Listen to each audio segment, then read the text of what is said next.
What's going on, A to Z Sports? Sam Phelan here with Titans at 2 this weekend, getting ready for a Titans-Patriots matchup on Sunday afternoon. Going to go over some injuries because the injury situation for the Titans is getting a little bit hairy.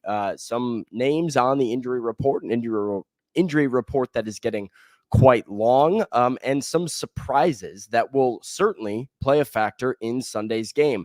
That involves Will Levis, that involves Tajay Spears, it involves cornerback L'Jarius Sneed. So as the injuries stack up for the Titans, going to give you everything that Brian Callahan had to say about the injuries earlier this week. Before we get into all this stuff today, I want to give you a reminder that Titans at 2 is brought to you by Lipscomb Sports Analytics, where data meets the game, where you can analyze, strategize, and revolutionize by turning your passion into profession and going beyond the box score. Get off the sidelines and into the action with Lipscomb Sports Analytics program, where you will learn to make the calls that count. Again, they turn passion into profession. I am a Lipscomb graduate. I went to Lipscomb. I had a passion for sports media, and I turned it into my profession. Thank you to Lipscomb and their great faculty and staff and connections around Nashville that helped me get plugged in and bring you content like this as my full-time career. So if that sounds like something you want to do, Lipscomb Sport Analytics program turns fans into data-driven decision makers in the exciting world of professional athletics. Get game-changing insights and career-defining skills at Lipscomb, where they're not just watching the game, they're changing how it's played. All right, let's get into the stuff. Let's get into the goods, the injury situation for your Tennessee Titans, because the injury report is quite long. There were, 12 or so players on the Titans injury report, and actually a surprise because running back Tajay Spears was ruled out on the injury report. We heard from Brian Callahan, and Brian Callahan only ruled 2 players out, L'Jarius Sneed and Andrew Rupcich. Andrew Rupcich is ready to go to injured reserve for the Titans, so he was not going to play. We thought it would be Sneed and a bunch of questionables, but as the injury report came out just a little bit ago, I'm now seeing that Tajay Spears ruled out. He's got a hamstring injury. He's missed 2 games now with that hamstring injury. Brian Callahan told us earlier in the week that Spears was supposed to play. He felt good about Spears' chances to potentially get back this week, said it was optimistic, but they would see how he felt after practice. He was limited in Wednesday's practice, then did not practice on Thursday or Friday. A clear setback for Tajay, and Callahan, addressed that, said with soft tissue injuries, you have to be a little bit more careful. He felt like it was lingering a little bit for Tajay Spears, and now the Titans are without Spears. So Spears is, not going to play. Tony Pollard is questionable as well. Tony Pollard has a foot injury, and he was he did not practice all week, did not practice on Wednesday, Thursday, or Friday. Pollard with a foot injury. Is Julius Chestnut about to be this team's RB1? Are we going to get Julius Chestnut and Jabari Small at running back for the Titans, or maybe a Joshua Kelly? I don't know. It's not looking good for the Titans on the ground. They need Tony Pollard to play in this game and hopefully be close to 100%.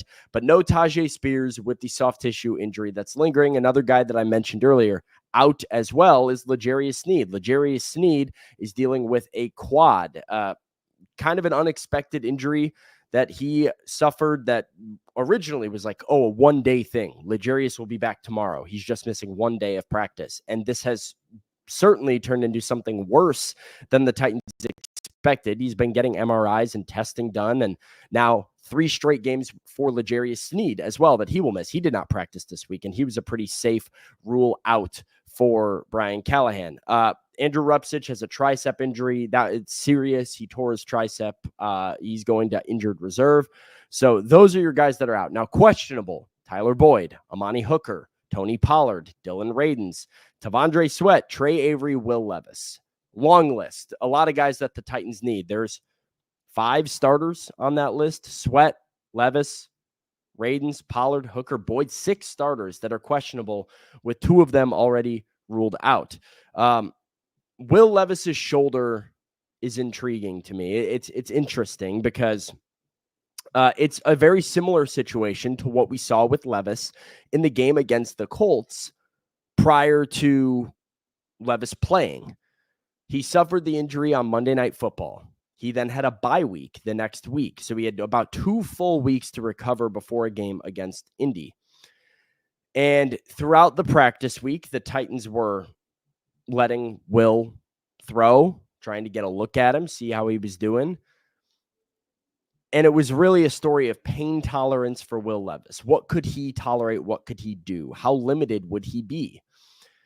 And one of the concerns I had in the moment was only Will truly knows how he feels. The Titans ended up making a decision that Will could do what was needed to win them a game. And so Will started against the Colts and was very clearly limited, very clearly not himself. Did not make all the throws necessary. The Titans lose the game because of it. Brian Callahan very frustrated afterwards. Will Levis very frustrated afterwards, sort of blaming the shoulder injury. And then he goes back and is, a more limited practice participant. Doesn't play against Buffalo. Doesn't play against the Lions. It's clear that the shoulder injury, whether he retweaked it or it was just way more serious than we thought, was not ready to go. And so you had a quarterback who is a gamer. He's a dog. Will Levis wants to play. We know this about him.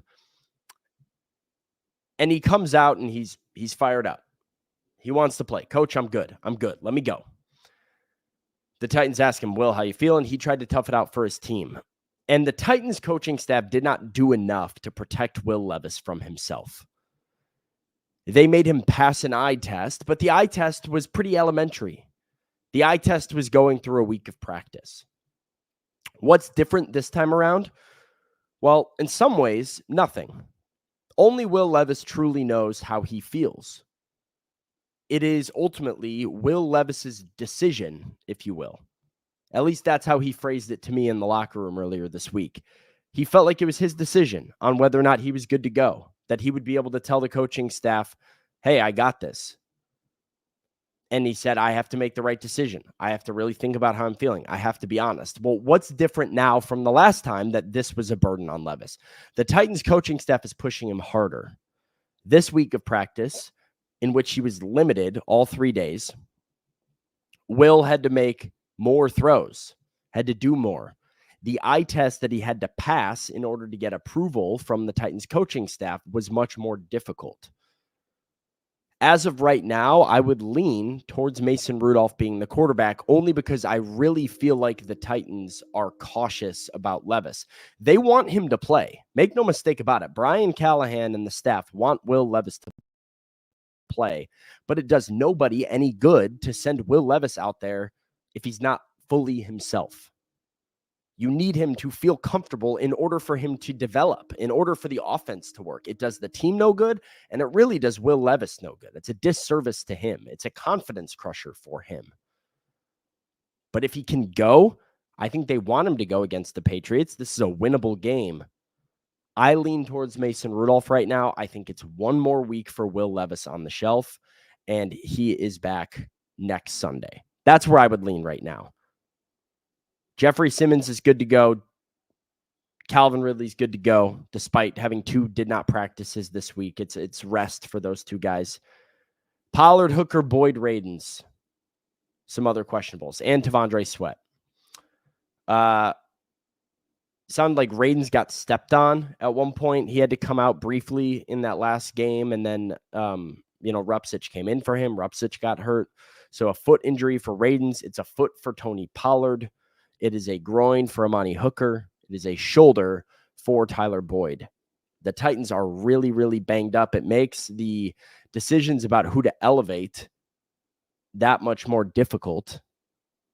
And I would not have thought that before week 10 of the 2024 season, we'd potentially be seeing a Titans team with Mason Rudolph at quarterback, throwing to Tyler Boyd and Nick Westbrook-Akine, with Julius Chestnut and Jabari Small as the running backs. That's not where I thought we would get to, but the injuries are a big factor. The Titans fans, cross your fingers, hope that some of these guys are available. It's going to be key to just putting together a watchable game on Sunday. But the big one, Will Levis. What's the deal with Will Levis, and how concerned are we about L'Jarius Sneed? I want you guys to comment below today's show your thoughts on the L'Jarius Sneed situation, because the injuries were a concern when the Titans traded for him, when they signed him to a big deal, and they have certainly, whether it was the knee that kept him out of pretty much all of training camp, now a thigh that is making him miss 3 games, feels a bit absurd, a bit concerning. Again, some of the Titans' best players not being able to contribute to them, absolutely killer for this team at 1-6 right now. All right. We'll see what happens Sunday. Titans-Patriots kicks off at noon. Join Austin Stanley and Easton Freeze for the A to Z Sports morning show tomorrow morning. You'll be watching this on Saturday. So, yeah, tomorrow morning before kickoff, I will be at Nissan Stadium. So keep it locked on A2Zsports.com as well for all of my written coverage of Titans and Patriots. Till next time, tighten up.